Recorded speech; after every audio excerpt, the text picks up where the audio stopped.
Assalamualaikum warahmatullahi wabarakatuh. Nama saya kan Samisal Raisa Dentri Putri dengan NIM 2308985 yang menjalani MBKM di Badan Riset dan Inovasi Nasional atau BRIN. Kali ini saya akan mempresentasikan laporan akhir MBKM saya mengenai sintesis nanometal oksida berbasis kasa stainless steel.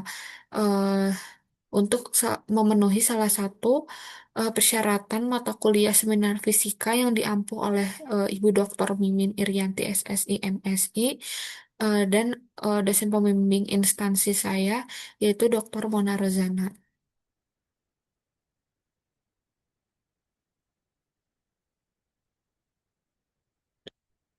Baik, untuk metode penelitian saya itu dibagi menjadi dua, ada sintesis dan juga karakterisasi. Sintesis ini adalah pembentukan material melalui reaksi kimia terkontrol untuk menghasilkan struktur dan sifat tertentu sesuai tujuan penelitian. Lalu yang kedua itu ada karakterisasi atau eh, salah satu proses untuk mengidentifikasi, mengukur, dan menganalisis sifat suatu material atau sistem untuk memahami struktur, komposisi, morfologi, serta perilaku. Yang pertama ada sintesis nanometal oksida, yaitu proses pembentukan material oksida logam dengan ukuran partikel pada skala nanometer. Untuk pemilihan metode sintesis ini sangat penting karena dapat mempengaruhi struktur, ukuran partikel, dan juga sifat permukaan material. Untuk sintesis pada material yang saya lakukan, eh, ada 4 proses yaitu elektropolis, anodisasi, annealing, dan juga elektrodeposisi.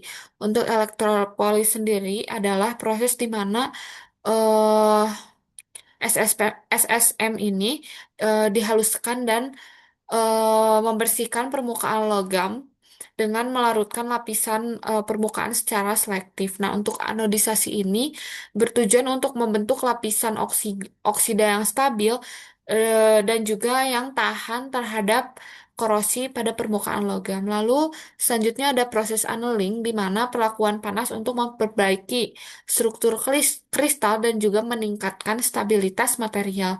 Lalu terakhir ada proses elektrodeposisi yang bertujuan untuk melapisi permukaan dengan logam atau oksida logam dengan ketebalan yang dapat dikontrol. Lalu selanjutnya ada karakterisasi material. Karakterisasi material itu merupakan tahap penting dalam penelitian untuk mengetahui struktur, morfologi, komposisi, serta sifat fisik dan kimia material yang dihasilkan. Tahap ini bertujuan untuk memastikan bahwa material yang disintesis itu memiliki sifat yang sesuai dengan tujuan penelitian. Nah, karakterisasi yang saya lakukan pada penelitian kali ini itu yang pertama ada scanning elektron mikroskopi atau SEM yang digunakan untuk mengamati morfologi serta struktur permukaan material serta ukuran yang dan distribusi partikel pada skala mikro hingga nano. Lalu ada wettability test, yaitu ada water contact angle test. Yang pertama itu digunakan untuk mengetahui sifat permukaan material terhadap air seperti hidrofilik atau hidrofobik. Hidrofilik itu yang menolak air dan hidrofobik itu yang eh, suka air.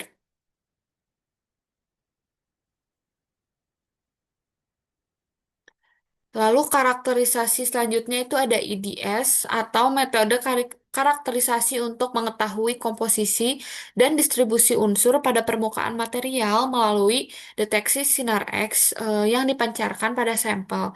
Dan yang terakhir ada spreading test atau pengujian untuk melihat kemampuan permukaan menyebarkan cairan dengan mengamati pada luas penyebaran tetesan pada sampel. Lalu berikut adalah alat eksperimen yang saya pakai selama saya penelitian. Ada power supply, Baker glass, ultrasonic cleaner atau sonicator, ada magnetic stirrer, ada platina, ada timbangan digital, alumina board, furnace, mikropipet, klem, serta statif, pinset, hairdryer, lalu tisu kimia. Lalu bahan eksperimennya ada aquades, ada silver nitrat atau perak nitrat, ada amonium, gliserin, asam sulfat, asam fosfat, kaca stainless steel, aseton, etanol, amonium klorida, etilen glikol, serta hidrogen peroksida. Lalu prosedur penelitian yang pertama yaitu kaca stainless steel mask dipotong menjadi ukuran 4 kali 4. Lalu yang kedua itu ada proses pre-cleaning atau proses di mana kasa itu dibersihkan menggunakan alat yang bernama sonikator atau ya sonikator untuk melarutkan minyak serta membersihkan kotoran yang di mana proses pre-cleaning ini menggunakan tiga bahan kimia atau larutan kimia, ada aseton, ada etanol, dan ada aquades.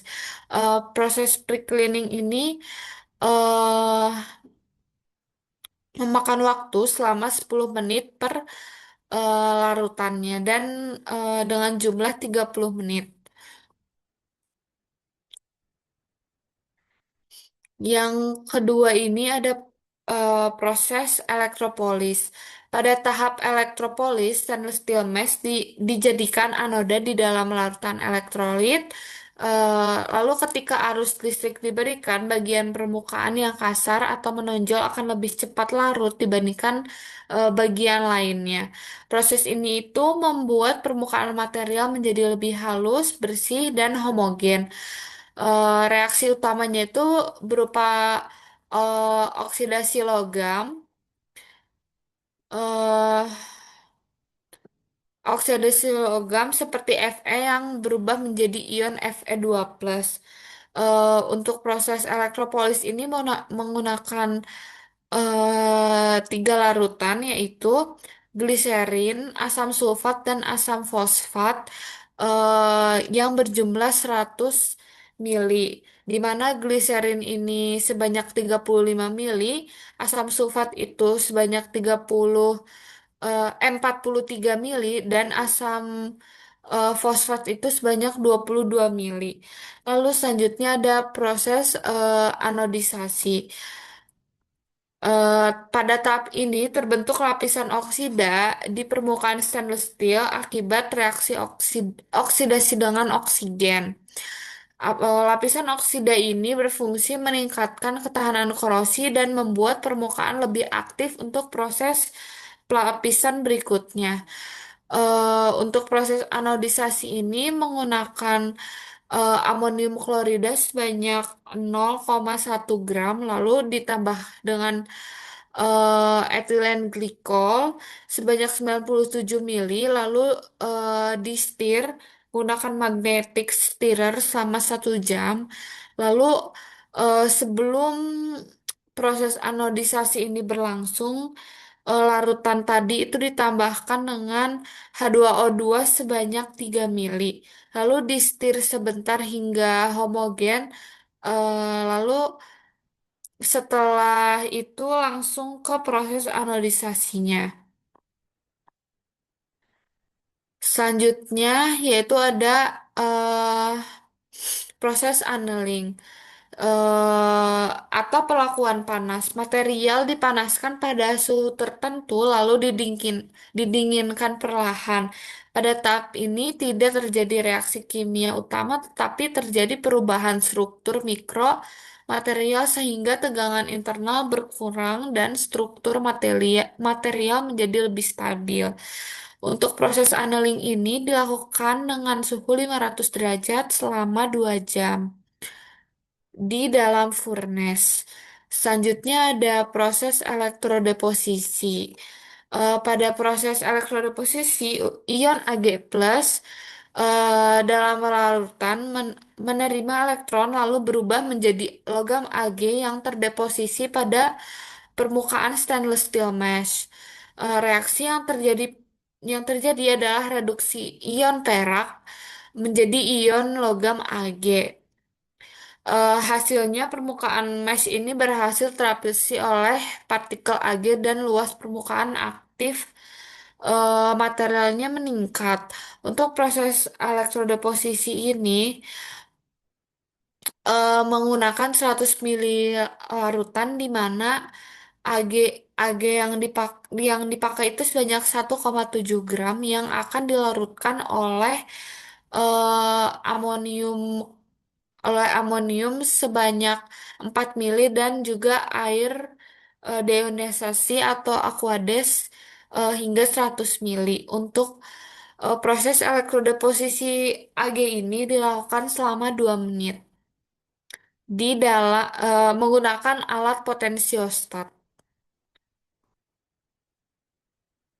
Selanjutnya ada masuk ke proses karakterisasi yang pertama yaitu pengujian sudut kontak dan spreading test. Lalu yang kedelapan ini ada pengujian SEM serta IDS. Untuk hasil dari proses sintesis yang pertama, hasil yang diperoleh setelah proses pre-cleaning itu permukaan substrat menjadi lebih bersih secara visual, kontaminan pada permukaan juga berhasil dihilangkan menggunakan larutan aseton, etanol, serta aquades, dan yang terakhir permukaan material ini siap untuk proses elektropolis atau proses selanjutnya. Lalu hasil untuk proses elektropolis yang pertama permukaan substrat menjadi lebih halus dibandingkan kondisi awal, lalu tingkat kebersihan permukaannya juga meningkat, lalu adesi lapisan material pada substrat menjadi lebih baik.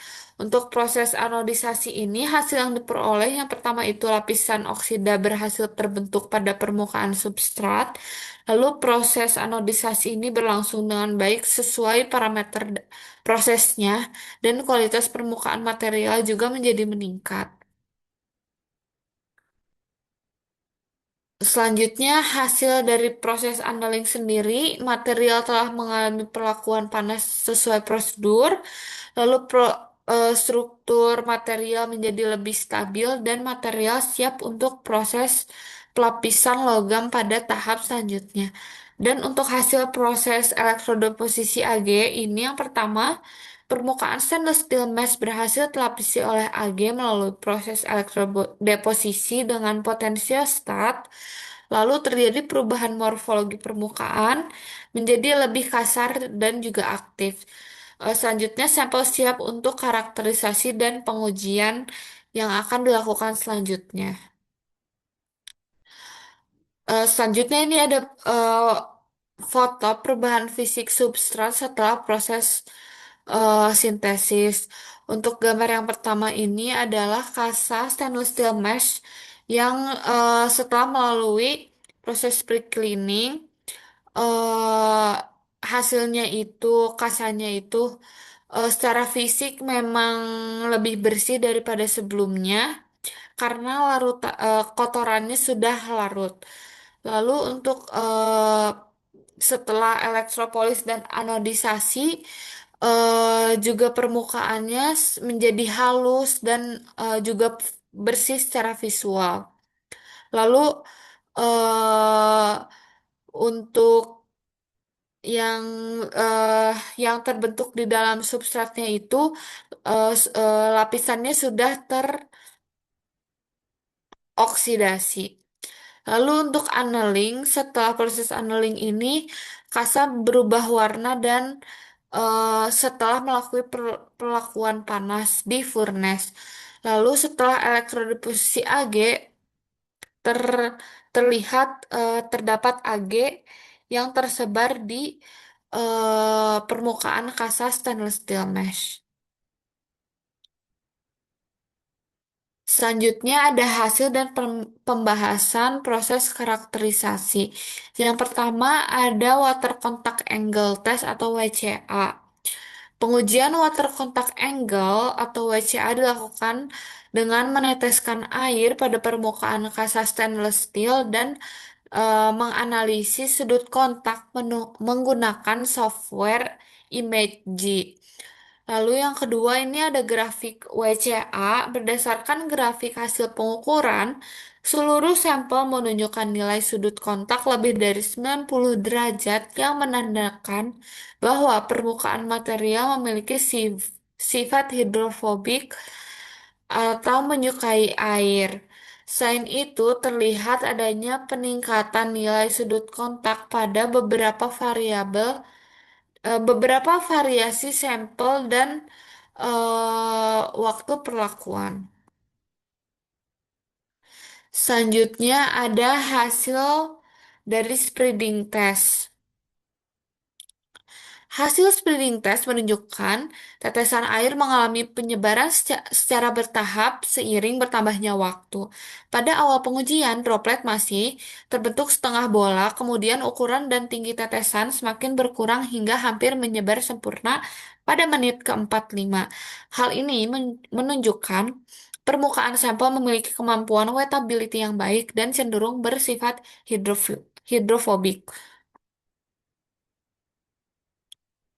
Lalu ada hasil dari scanning elektron mikroskop atau SEM. Hasil SEM menunjukkan perubahan morfologi permukaan setelah proses elektrodeposisi Ag. Sampel setelah elektropolis dan anodisasi memiliki permukaan yang lebih halus dan homogen. Setelah elektrodeposisi Ag, permukaan menjadi lebih kasar akibat terbentuknya partikel Ag yang tersebar cukup merata pada mesh, menandakan elektrodeposisi Ag ini berhasil dan meningkatkan luas permukaan aktif material. Jadi di gambar yang kiri ini tuh menunjukkan bahwa meshnya itu terlihat halus serta homogen. Dan setelah elektrodeposisi menggunakan Ag berhasil tersebar di hampir seluruh permukaan kaca stainless steel. Selanjutnya ada hasil dari energi dispersif X-ray spektroskopi atau EDX. Hasil EDX menunjukkan unsur utama eh, pada sampel setelah elektropolis dan anodisasi terdiri dari karbon, oksigen, kromium, besi, dan juga nikel. Untuk besi, kromium dan nikel itu berasal dari komposisi utama stainless steel mesh itu sendiri. Stainless steel mesh memang tersusun dari unsur-unsur logam tersebut. Untuk oksigen itu muncul akibat proses anodisasi yang membentuk lapisan oksida pada permukaan material seperti oksida besi atau oksida kromium. Lalu untuk karbon sendiri biasanya itu berasal dari kontaminasi permukaan, sisa senyawa organik, udara lingkungan, atau residu selama proses preparasi dan pengujian sampel. Lalu setelah proses elektrodeposisi muncul, peta unsur Ag yang menandakan keberhasilan deposisi perak pada substrat stainless steel mesh. Distribusi Ag yang cukup merata menunjukkan bahwa lapisan Ag ini berhasil terbentuk di permukaan material. Jadi sebelum elektrodeposisi Ag eh, ini adalah eh yang terdiri ya yang terdiri dari kaca stainless steel mesh. Dan ini setelah elektrodeposisi Ag terlihat bahwa muncul Ag pada kaca stainless steel mesh.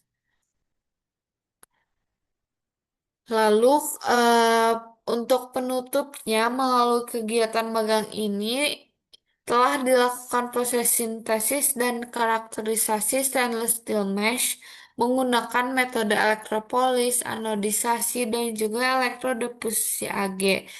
Hasil pengujian menunjukkan bahwa perlakuan yang diberikan berhasil memodifikasi permukaan material, ditandai dengan perubahan morfologi, keberadaan unsur Ag, serta peningkatan kemampuan wettability.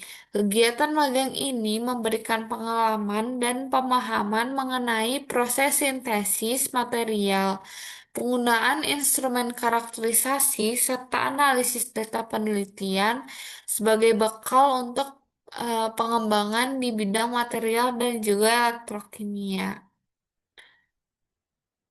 Sekian dari saya, mohon maaf bila ada kesalahan. Wassalamualaikum warahmatullahi wabarakatuh.